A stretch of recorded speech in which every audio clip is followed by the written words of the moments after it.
Assalamualaikum warahmatullahi wabarakatuh. Madayaw, maayong adlaw kaninyong tanan. Magandang araw sa inyo lahat.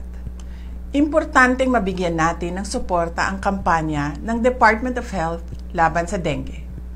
Nakakamatay po ang sakit na dala ng lamok na may dengue na maaaring namumugad sa ating mga pamamahay at mga komunidad.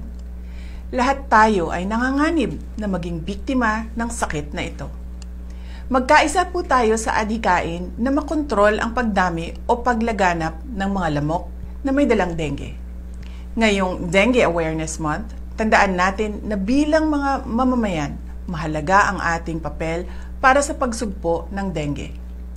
Tiyaking walang lamang tubig at malinis ang mga paso, bote, drum, lumang gulong at iba pang bagay kung saan posibleng mangitlog o magpadami ang mga lamok. Sa loob ng bahay, i-check ang mga kurtina, drawers, ilalim ng sofa, aparador, at mga bagay at lugar na posibleng pagbahayan ng lamok.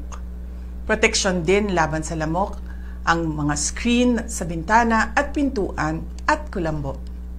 Magsuot ng tamang damit katulad ng long sleeves at pantalon, lalo na tuwing madaling araw at dapit hapon. Nakakatulong din ang paggamit ng insect repellent. At sa ating mga komunidad, lumahok tayo sa mga clean-up drive.